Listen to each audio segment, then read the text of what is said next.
questions? How do you feel about your quarterbacks, especially Nick and Cole? I thought they both did a good job. You know, Nick unfortunately had that fumble in second series. I think we had a protection breakdown. And, you know, when he was in there with the second series, I think it was the third series. But then he came back and put a pretty good drive together. You know, they both got us into the end zone. So I was pleased with how those guys played. So. Does that make your decision that much harder to decide at this point?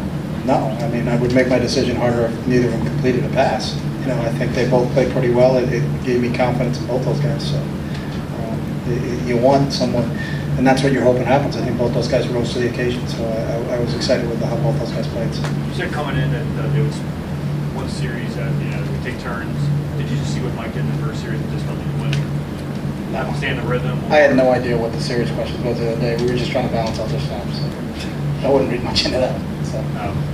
Were you looking for a faster pace from Nick than Michael, or was that just the way? No, that's just kind of how we practice. We always said it's a 2-1-0 toolbox. We'll huddle sometimes. We'll go fast at other times. So, you know, we had some work with the NFL officials a week ago, and then we did it with the Patriots. So, you know, you want to be able to just make sure you get enough reps with them because we're not going to have them in practice this week coming up. So, you know, a couple points in times during the game, we'll see if we can play with some tempo and get used to how they're spotting the ball. I didn't see any problems with, you know, how it worked. So it was just something that we wanted to make sure that we worked with. Shouldn't read into either guy's tempo.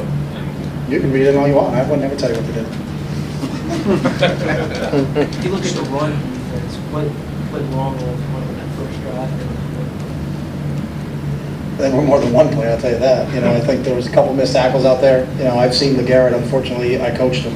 I've seen him do that a couple times. He's a big, strong, physical back that you really got to get a lot of guys to the ball. You know, how are we running to the football? You know, and then we missed a gap on the first long run to start the game. So, you know, we'll watch the film, make sure we understand exactly what happened, and try to correct those mistakes when we come back on Sunday. Chip, you had said Wickett was going to start, and that looked like huge. Yeah, I was wrong. What changed your? What made you? Billy said they wanted to start Brandon. So. What's that?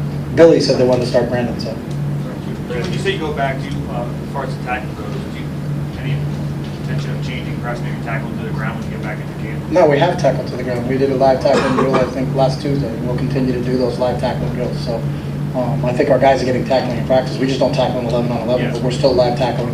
You know, we did it, I don't remember what practice it was, but I think it was a Sunday practice. So we'll continue to work on that stuff. So.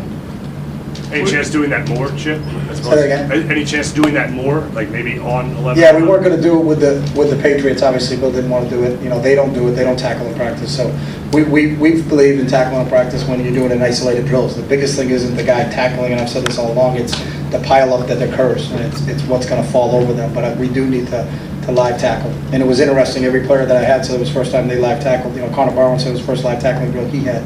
You know, he had played with the Texans, so you know, I think there's a fine line in terms of what you have to do. But we believe if we can do it in an isolated situation, you know, we'll tackle and take to the ground. Chip, what did you see out of your pass rush, especially a guy like Benny Curry tonight? You know, we always knew Vinny could get after the quarterback, and I was pleased with him. I thought Brandon Graham did a really good job. Those are two dynamic guys that I think, you know, you continue to look at that package, especially in your nickel packages, how you can get your best pass rushers on the field. So, you know, I was pleased. You know, we generated pretty good pass rush with that first group. You know, hopefully we can get a little bit more. I thought Chris McCoy, you know, he had one down there at the end on Tebow. So, you know, but that's something. If you can generate a pass rush with 3 down linemen and 4 down linemen, I think it helps you from a coverage standpoint. So. Aside from that breakdown for the false fumble, did you think the first team offensive line looked pretty good out there, especially the guys coming off the surgeries? Yeah, you know, you know, you got to go to the tape to be the specifics, but. You know, I wasn't displeased with them, so I thought we moved the ball decently. You know, the one fumble, I think 2 guys missed. You know, they were in there too quick. You know, we got to work on some of those things. But you know, sometimes just one misstep's going to cost you in this league, and we got to make sure those don't happen. So. Late in the game, you had 4th down in field goal range, down by 9. A field goal would have helped you. You could have still helped, and you went for it. Is that a decision you would make in a regular season game? No, that's a decision we made because of our snapper. So you watch the field goal at the end of the first half. We haven't had Brent take a lot of snaps. He snapped a lot from a punt standpoint, Brent Selig, and but we haven't done it in field goals very much, so not fair to put him in that situation. Same reason we went for 2. You know, obviously the numbers didn't match up. We weren't going for 2 to try to get closer. It was just we weren't gonna kick a field goal in the second half after the first half. How much do we see of your offense? Did you sort of pare it down to just run, you know, your staple kind of stuff, or did you really have everything at your disposal?